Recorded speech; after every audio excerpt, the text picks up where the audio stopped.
Hey, welcome back to the SDR Hire podcast. We're your hosts, Stefan and Srba. And if you're new to this channel, this is a place where you can learn from top producing salespeople what it's like working in tech sales, how do you break in, what do companies look for, and how to succeed as an SDR, all for free. And today, we're chatting with our friend Vugar from DeckRobot. Vugar is currently serving as DeckRobot's enterprise sales director, in charge of overseeing key enterprise accounts and cultivating new client relationships. And so Vugar started out as an SDR in outbound sales some 3 years ago in DeckRobot. And due to his outstanding results, he got promoted to the AE role in just less than a year. Um, just this year, he closed more than 20 enterprise deals, and he's pushing to close a couple of more by the end of the year.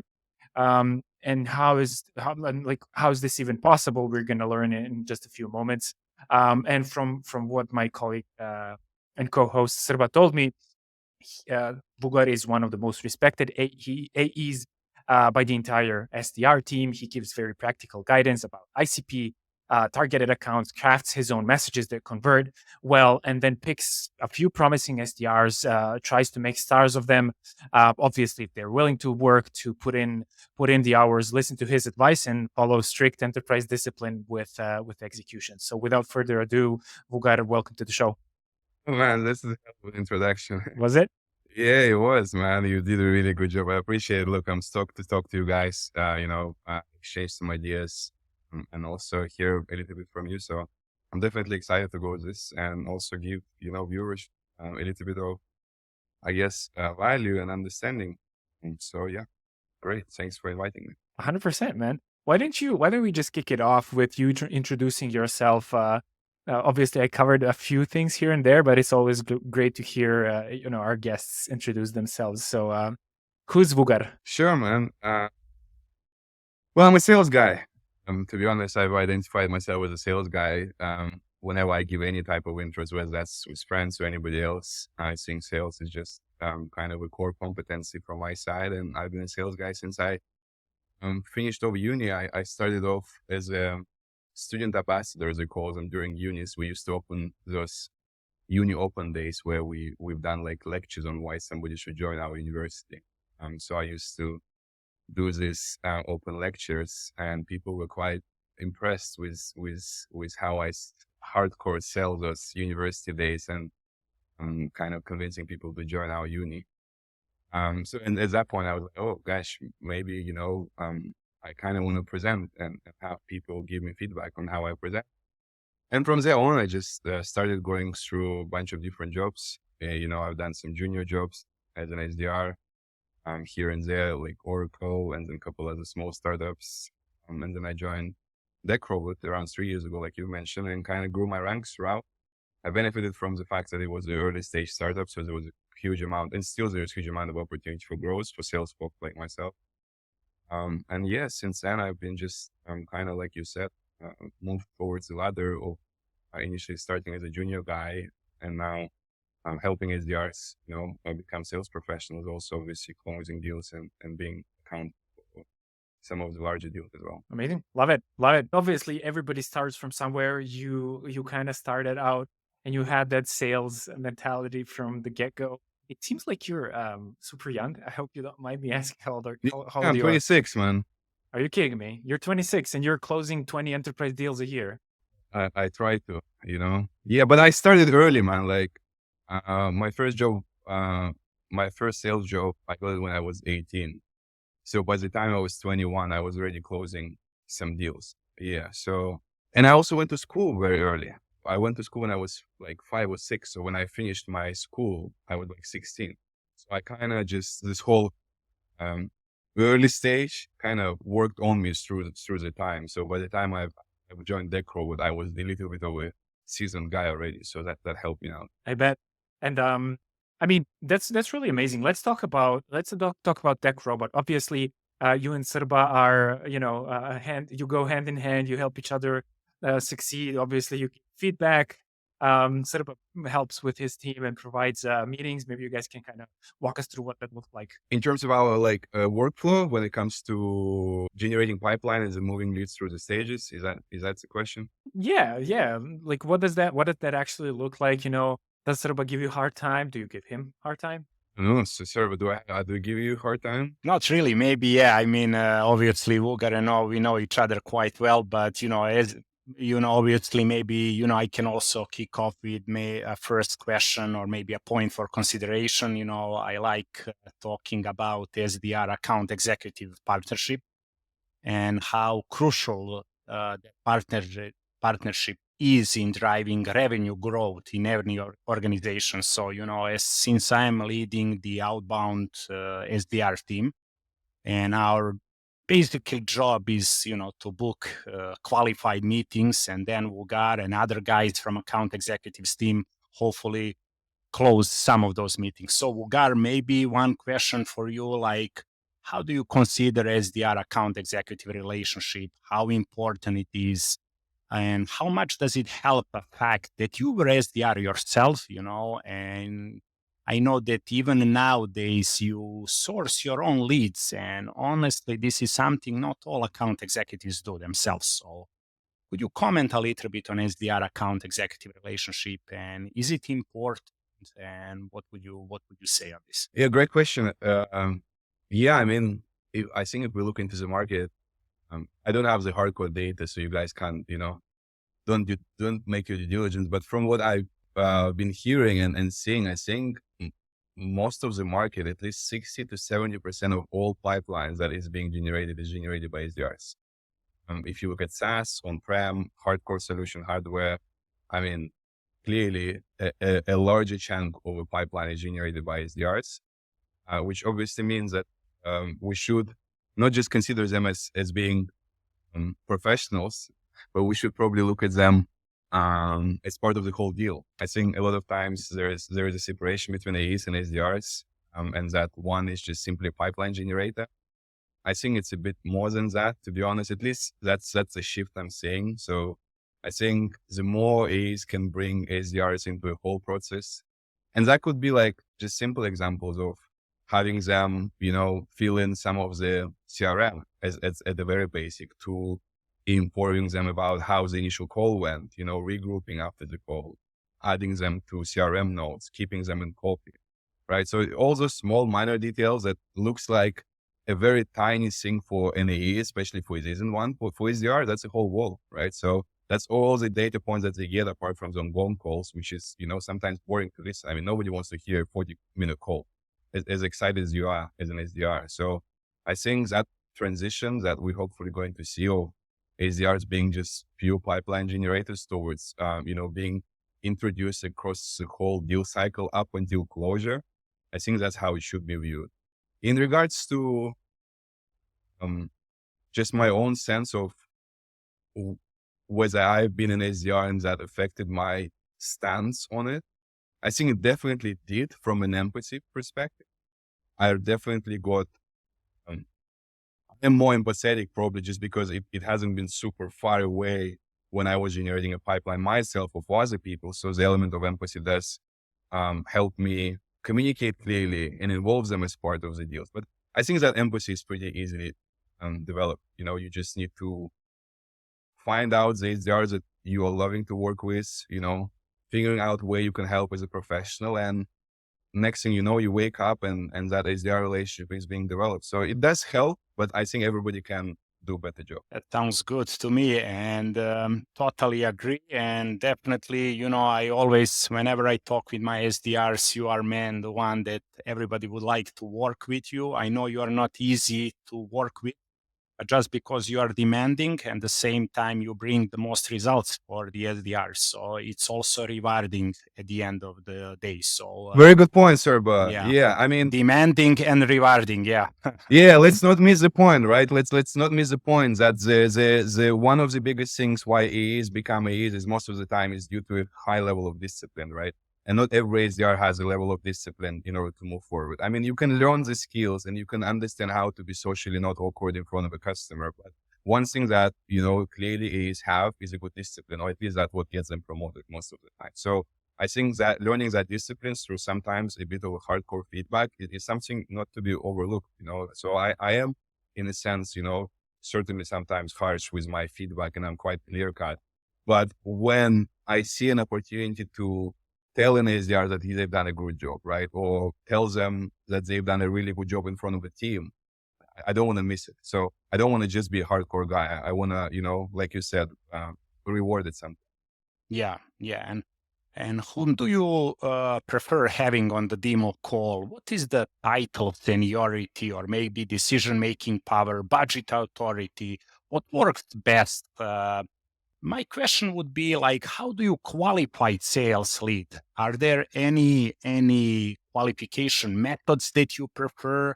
And how much can SDR, speaking of SDRs, obviously can help you in at the initial discovery call? And should they be doing discovery call just to make sure they bring qualified leads on the call? Oh, wow. There's so much to uncover, man. Like, we can have like 2 hours just on this discussion. I think there's like thousands of episodes of people, across LinkedIn or any other socials of, speaking about qualification. I think if we take it shortly, it definitely depends on the size of the account, right? So the larger the account, the less likelihood that you need to have a C-level involved from the get-go. That's my, usual sense of it. So if I'm dealing with a small account, I probably want to speak with the C-level immediately because I just want to get this across pretty quickly. If I'm talking to above SMB level, right? So if we're talking mid-market or even larger enterprise, I do want to have maybe one level below my C-level person, ideally, just kind of not getting across a C-level table just yet, but having that champion or so-called approval contact who can get me in and even request a budget, but he might not necessarily have a budget. And I would want to create a business case together with them. So that's what I identified as like a VP or a director level, I think.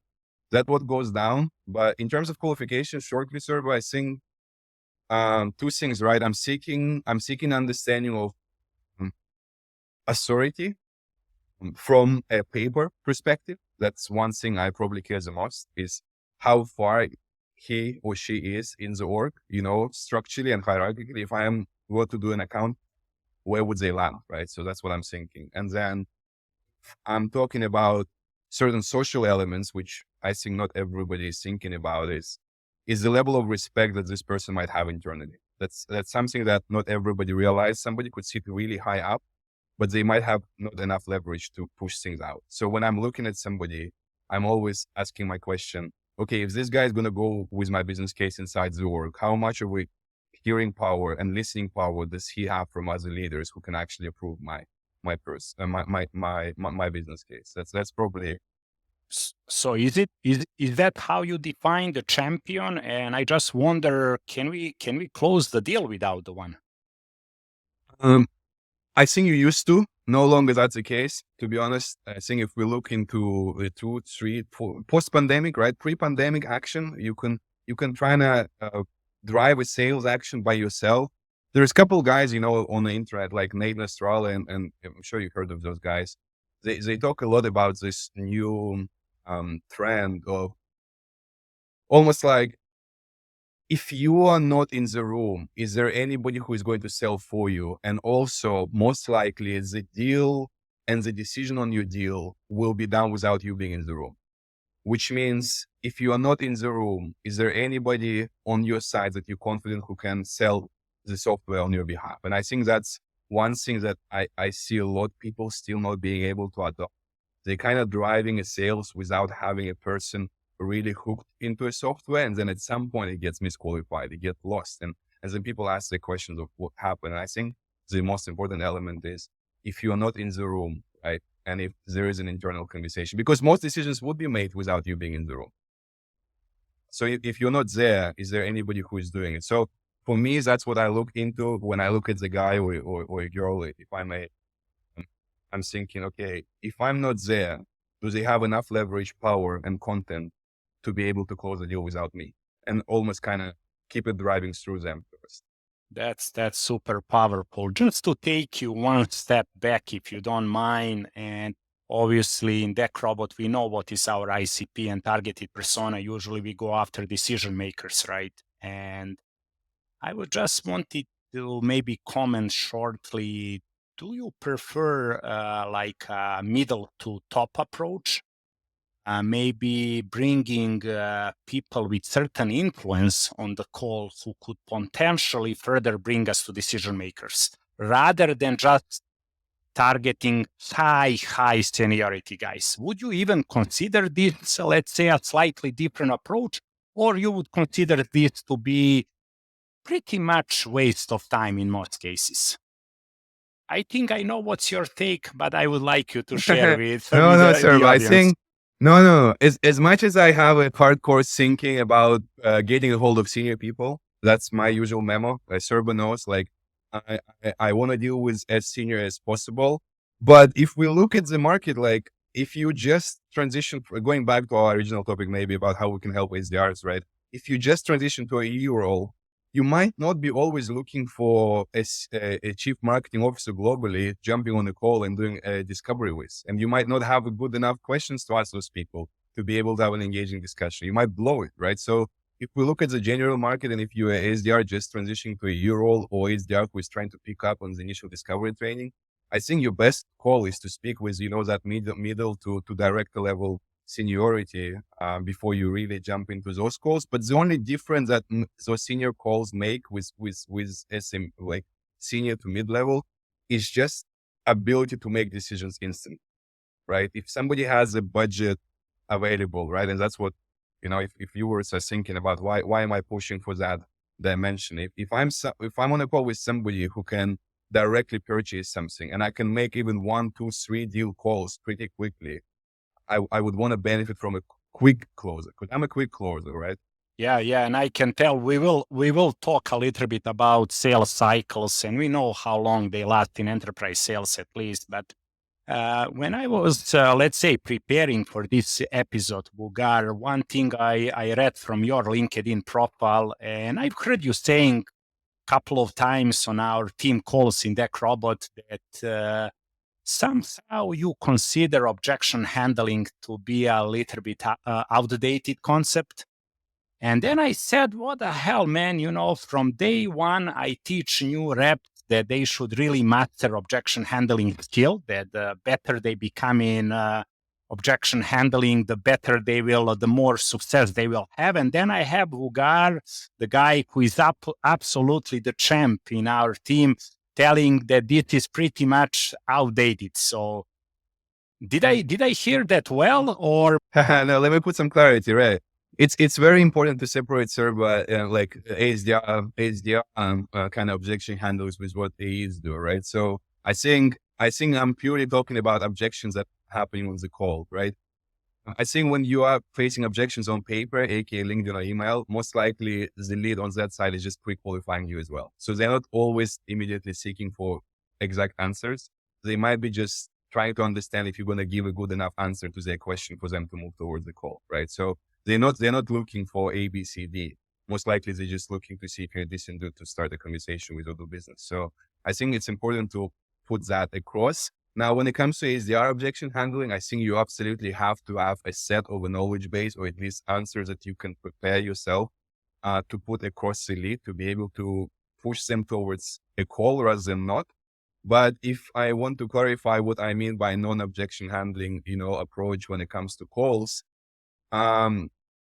again, this trend has been there, I think, for the last 2 to 3 years, where we've seen a shift towards really finding more people who can rather buy than not, and focusing on those who are rather going forward than going back, right? So I think that objection handling framework, once you're a large company, I don't want to go into too many details, but once you go into a very large company, you might get into that robust automated process. Hey, here's the objection I'm going to have, blah, blah, blah. But if you're in the early stage, I think you are seeking to almost find champions who will have less questions and more answers. That's what I'm talking about. And that makes so much sense. And me and you, we talk a lot about this. Obviously, SDR's job is not just to book any meetings, right? We are supposed to book only qualified meetings. And yes, there is always a certain level, let's say a level of uncertainty, right? You're never 100% sure, but yes, just doing objection handling with a prospect that are not the right fit, it's not worth it. And I think that's your good point. And just thanks for this clarification. Sometimes I have to be very honest. Sometimes I push a lot my SDRs to really master objection handling, even if we are somehow feel that the prospect is like not 100% fit within our ICT criteria. So probably we should be more careful on this. I think just to kind of piggyback on the server, just for viewers to kind of have a full idea on this. If you're an SDR, right, I think the framework where you would need objection handling the most, in my experience, is when you do a cold call. So because you don't have a huge amount of time to think, you don't have a knowledge base to revert, and you don't have a lot to you have to react. And the better you react on something during a cold call, the more likely you're going to give yourself a position where somebody is just going to, say yes or okay, let's check, right? So that immediate reaction where you can just throw off a bunch of stuff, I think that's still super relevant in those sales training. So if you are an SDR and you're listening and you're thinking, okay, I've listened to this bunch of YouTube podcasts, where this crazy guy is saying, no, let's get on the call and manages objections beautifully like a Wall Street guy. I think it's still relevant. But once you pass off that cold call, it might not be it, man. Vugar, I love this point, but I want to tie this back to your experience as an SDR. So I'm really curious, how did the process, so because you book meetings for yourself right now, right? How did that process change today compared to when you were an SDR? How has your perspective shifted? Well, I think again, unfortunately, I might not have a full grasp of understanding what's currently happening because I'm off field from an SDR perspective for some time now. When I'm booking meetings now, I think we can see an overall market trend of having more stakeholders to make decisions on. And the buying committees are now expanded, I think, post-pandemic. So people take way less risk, as if we're being generic. And also, they're being a little bit more diligent with their costs. So my only assumption here, Stefan, is that perhaps it might be a bit tougher now to pinpoint the right person. And even if there is a right person, maybe there is a group of people you need to work with. And if you're an SDR, maybe you need to multi-thread and have multiple people in copy before you book a meeting and ask your lead, hey, dude, is there anybody else that would want to jump on a call? Or is there anybody who will be unhappy if we run a call without a particular person? So from my point of experience as an AE, the buying committees and code cutting kind of opened me a picture now where I have to deal with way more people and I have to include them. And the sooner SDR includes those people into a conversation, and if you can have a set of skills here, Stefan, to be able to identify the right people and almost account map before an AE jumps on a call, it's a way tougher task. Right now we're talking about, but if we're talking enterprise, I think that's the reality people will figure out in the next, 1, 2, 3, 4 years. That you need way more due diligence and background work before you actually jump on the call if you really want to make it a high likelihood of a closing experience. I don't think the SQL criteria will change tomorrow, but I think they will become tougher. Okay, just to add additional comment here, are there any timing triggers in particular that you look for when approaching certain accounts? And can you possibly share what might be some good triggers that could indicate that the company is most likely to buy today? So not like tomorrow, not from 3 months from now, not next year, but most likely to buy now. Are there any triggers you could kind of mention here? Yes, Stefan, Srba is asking all the difficult questions, man. Everybody's looking for that secret sauce. How can you get somebody, to buy now, So what you're talking about, Srba, is largely like a buying intent, right? There's a bunch of software now that is coming out about buying intent, how to figure out ready to buy deals. Everybody's looking for that secret. I think if we talk about it from a market perspective, each business has its own seasonality. So the better you understand the seasonality of your business, particularly which industry you're targeting, the better it's going to be for you. The large problem right here that we face is that a lot of startups in early stage, right, they're selling into a huge chunk of accounts, which absolutely different types of seasonalities, context, and blah, blah, blah. And maybe they should step back and go focus on 1 or 2 indices and really figure out what's the buying cycles here, what's the seasonality, when people work and when they don't, when they work more and when they work less. And I think the initial thing is just step back and try to figure out your target. And once you find out your target, once you deepen the context of when somebody is going to buy more likely than other times, you would then want to make your due diligence on it. So give you a basic example. You as an SDR, you find some patterns, you find some seasonalities, and now you figure out that April is probably the best time. When you do a qualification of those leads, don't be afraid. You're not risking too much. If you just go in and ask a question, hey, last year I've seen that you guys, have been really active in your purchasing cycles, during April to June. Is there anything going on here during that time? I mean, maybe not on paper, maybe not on the email, but on a cold call, that you do before you get your AE on the call. And maybe you'll make your due diligence, and then 5 people will say, actually, indeed, May is a good season for us because we do A, B, C, D. Or no, nothing is going on. Everything is regular. June and November is our regular periods like everywhere else. And that's our buying cycle. And finding those detailed context is probably where you just need a little bit more talk on with some of the guys. Those are great insights, and thanks for sharing, Vugar. I could probably just add, there are a few more, obviously, and from SDR's point of view, it's more like maybe leadership change. What I've seen that when people get into higher positions, somehow then tend to take initiative, but they obviously want to bring change in their orgs in first 3 or 6 months, and obviously they have some budget authorities to execute their plans. So I've seen a very good trigger, like a leadership change might indicate that the companies are willing to move forward. But I want to take you one more point. Usually SDRs, we talk about, booking meetings and we talk about SQLs, but like we rarely talk what really comes after SQLs, right? I know there are so many things you guys do, even though SDRs, they think the end of the game is once you convert the deal into SQL. But I know there are so many works that come after. So could you possibly, shortly walk us through different stages in sales funnel? I know that can be the episode on its own, but maybe in a few minutes, if you could really walk us through a little bit about stakeholder alignments and some other things to consider.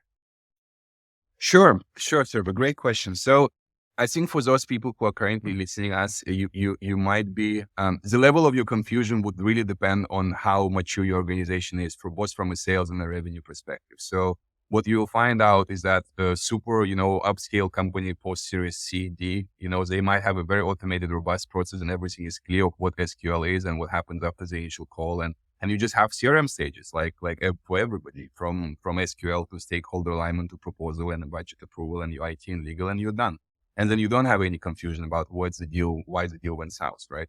But for those who are listening and if you're in a company where it's like 10, 20, 15 employees, you're second, third, fourth SDR, well, I feel like you've chosen your own path, man. You're probably going to be confused 100% of the time. And it's not because your organization doesn't have a sales process or your salesperson you're working with doesn't have a clue on how to close a deal. Maybe it is, but most of the time it's just simply because the robust automated sales procedure of, establishing product market fit and just upscaling your thing up to the closure is just not established yet. So there are just caveats and small things and details and blah, blah, blah. And maybe this is not the right person and I need to go connect to other people. But if I were to kind of shortly align on things that happen everywhere after the initial call, no matter whether you're early stage or late stage, usually there are 2 main things. As an AE, I need to understand, is there anybody else who needs to be involved in the deal apart from those people who are on the call?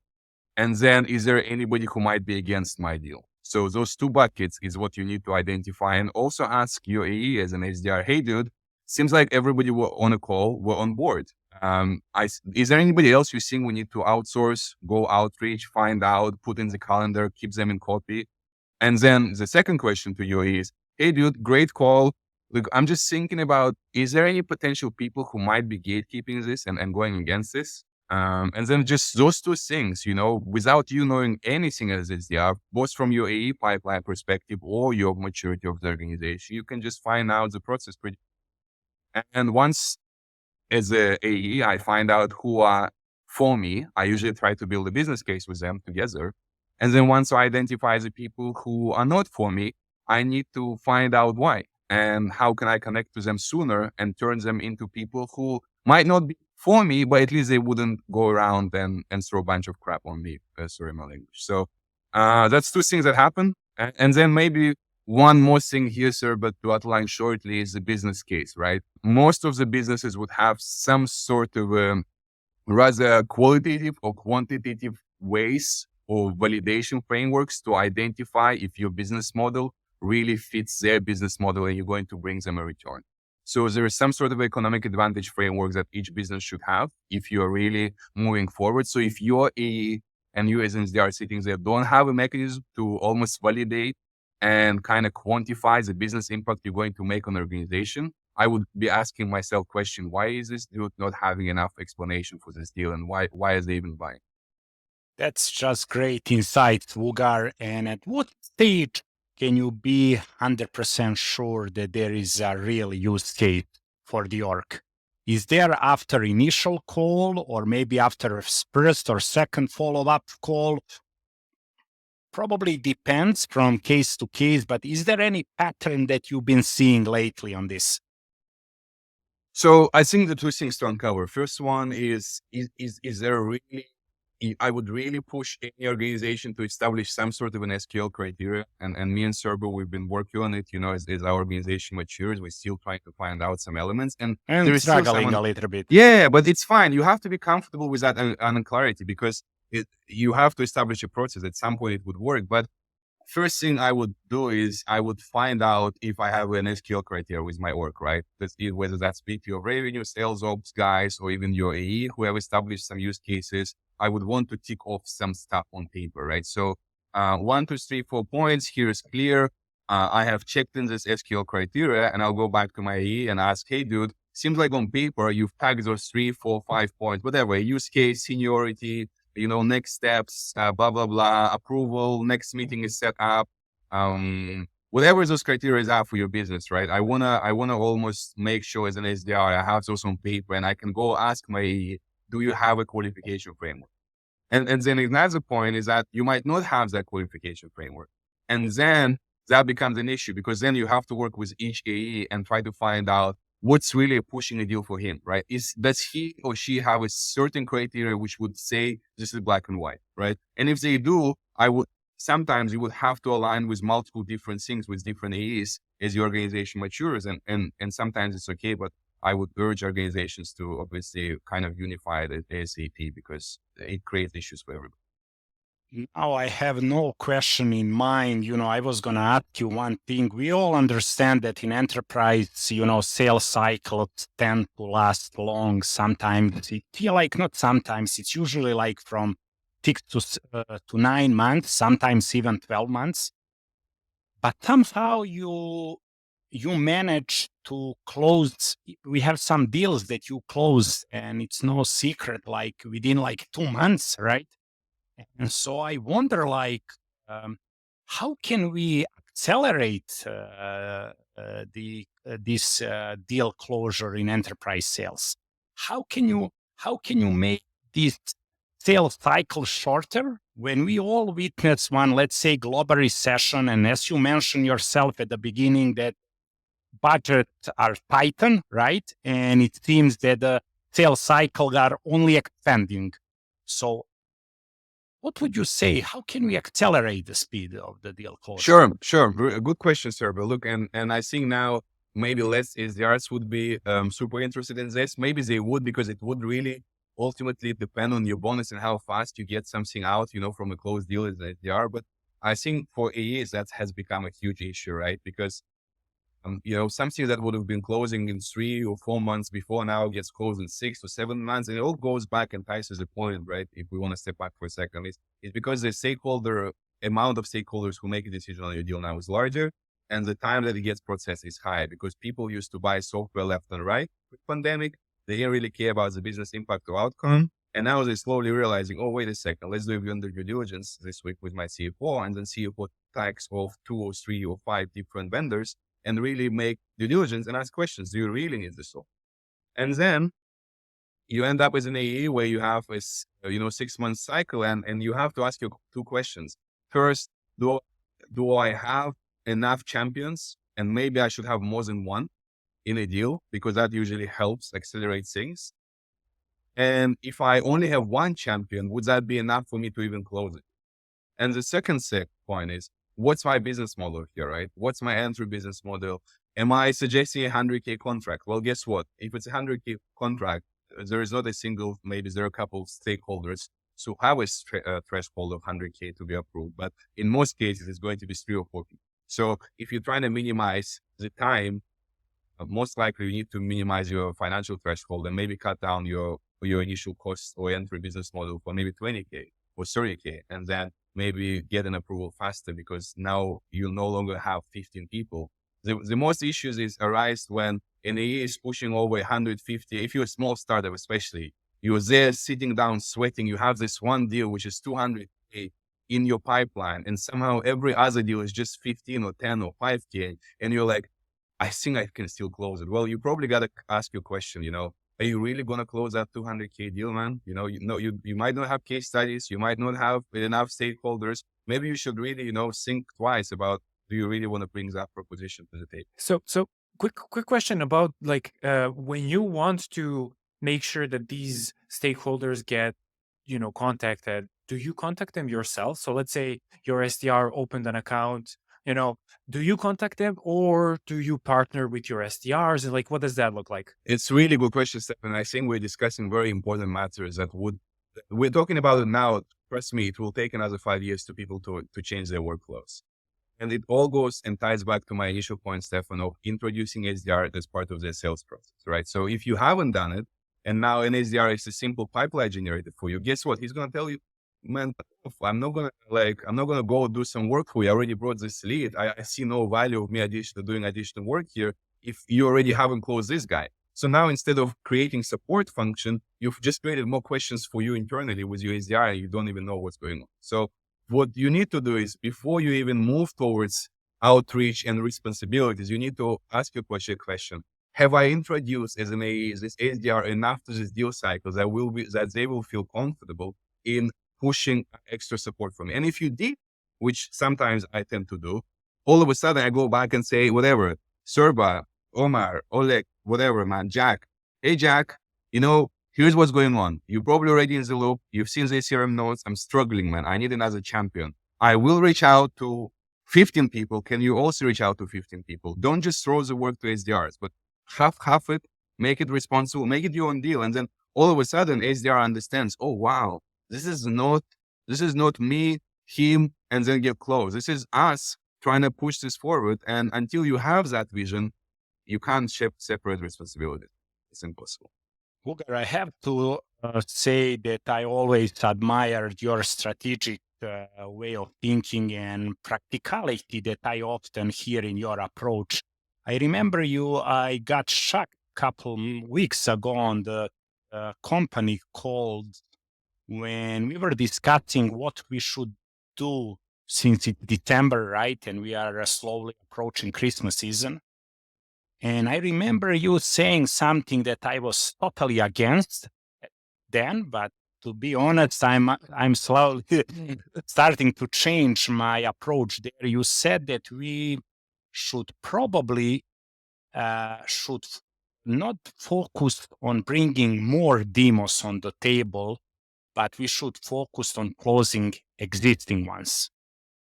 And then I asked you, if you remember that it was really in front of the whole leadership, right? I asked you, what do you want me to do? Should I just stop booking meetings? And what the hell will SDRs do? But then now listening you talking about sales cycles and is it the right moment or not? December is really a little bit different than any other month, and we know this. So can you maybe, comment a little bit more on those? Should we really be bringing more deals on the table or really focus all our attention on closing the existing ones? What should work better for us? Yeah, sure, man. Look, there's so much to uncover here as well.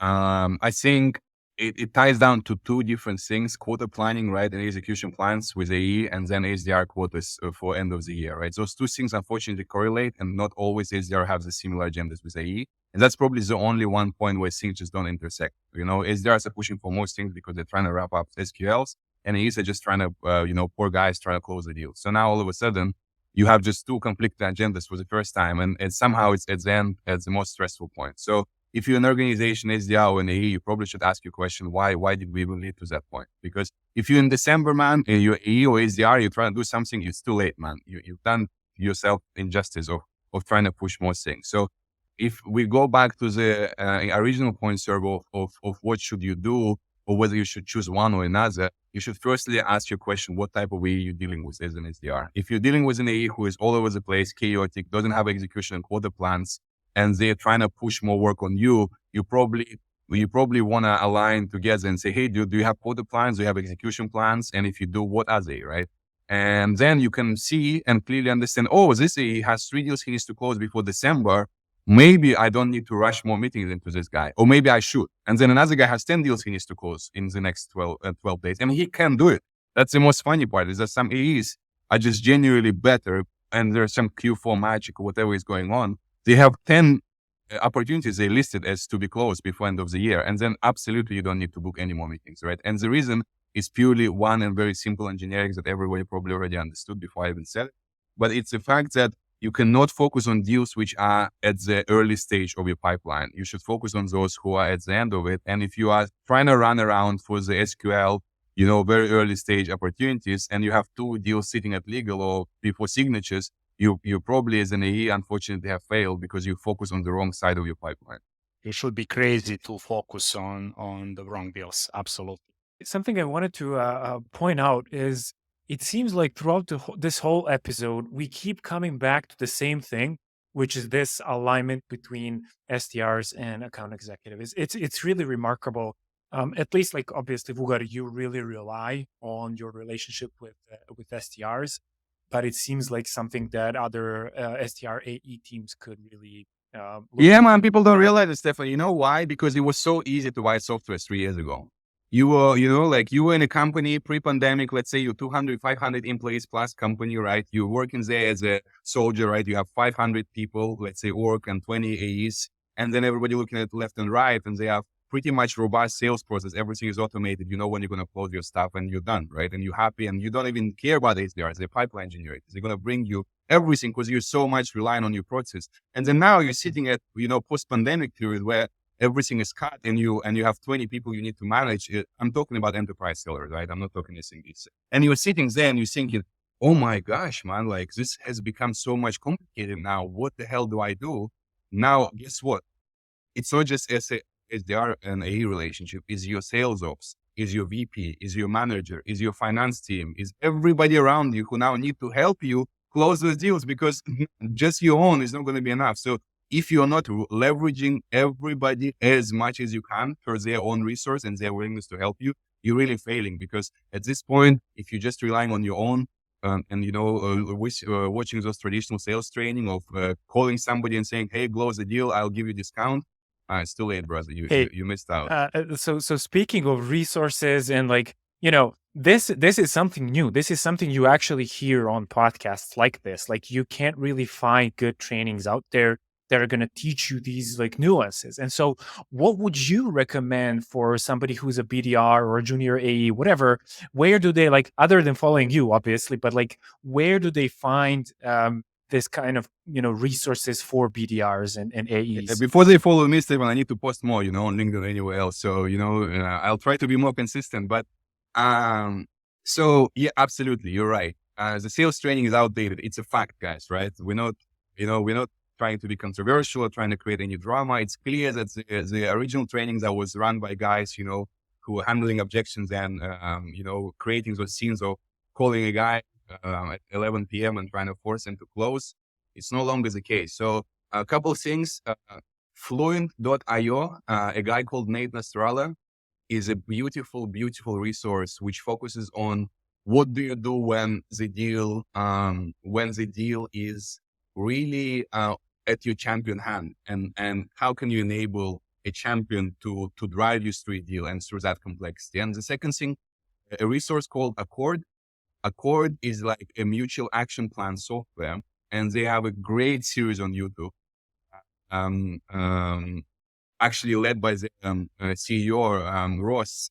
And they do those episodes, Accord YouTube channel, about building mutual action plans with your buyer and really helping to have a closing plan, which you really need to rely on. I think then one thing that we haven't really touched up on this episode, right? But I don't want to focus too much on it.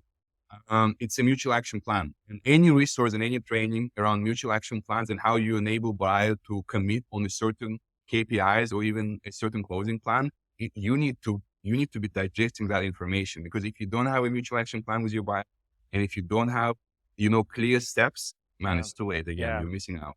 By the way, I screwed up. I should have told you, like, these were like rapid fire questions. But sorry, man. Let's do rapid. Don't worry about it. But you already answered one of those, which is, what are some of the creators that you follow? But like, I think you answered it with these resources. So what would you say is your favorite outreach channel? So email, cold call, LinkedIn, video, whatever. Oh, LinkedIn, man. Nothing works, man. Email replies are dead, guys. Let's be honest. LinkedIn works way better. I mean, maybe for some email works, but until we have very good smart software which can personalize the whole email, because salespeople are too dumb to do it, we have to rely on LinkedIn. So LinkedIn is the best, and it's going to be the best in the next 5 years. After that, we'll see what happens. Amazing. So what is your favorite, let's say LinkedIn message opener, or maybe like a cold call opener, whatever you prefer? Good point. So again, Stefan, so much crap on internet about, hey, go find mutual interest with this guy, or look what type of guitar he's playing. I'm not saying a personalization is not nice. I'm saying, look, dude, there's so much noise.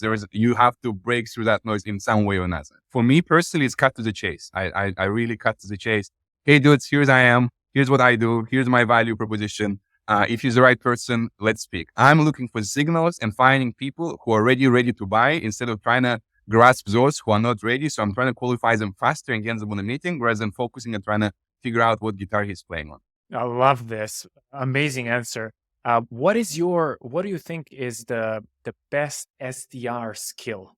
Like just one. This is a tough question. If I were to outline one, I think it's just don't take it personal, man.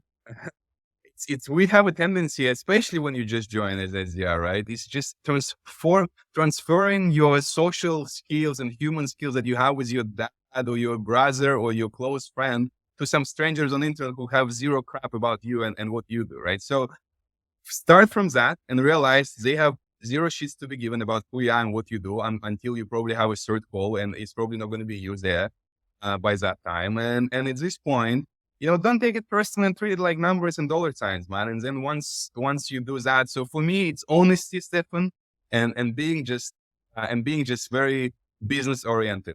Business orientation is probably the best skill you can have with this SDR. Amazing, dude. Look, I mean, I'm really trying to be mindful of the time, but like I would have this conversation like all day long. All right. So where can people find you? Good point, man. So they can find me on LinkedIn at Vugar Najafov. That's Vugr for the listeners, and the surname is Nadzhfov.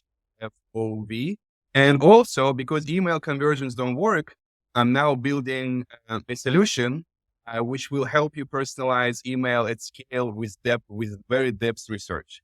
So it's a side project I'm doing, called Birdiva AI. So you can find me at birdiva.com if you want to early sign up in the SDR and you're, finding issues with figuring out how to convert people on email because it's no longer working. I think this thing that I'm trying to build now should help.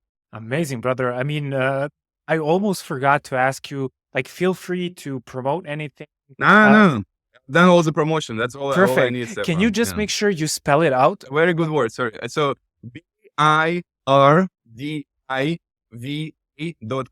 Well, Vugar, it was a pleasure. I think Srba and I are both like above and beyond. Like I think you're one of the best people that we've ever had. So this is just truly amazing. I really appreciate you. I appreciate your time, guys. Thanks for bringing me on.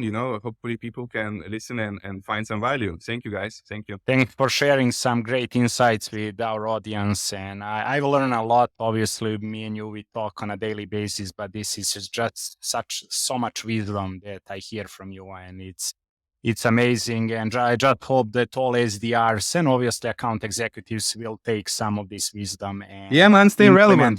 If everybody were to come out, with one message. It's just, be paranoid about staying relevant, because sales is changing and it's changing so fast, you might be already, missing out. So stay relevant, man. Love it. All right. Thank you, man. I think this is a wrap.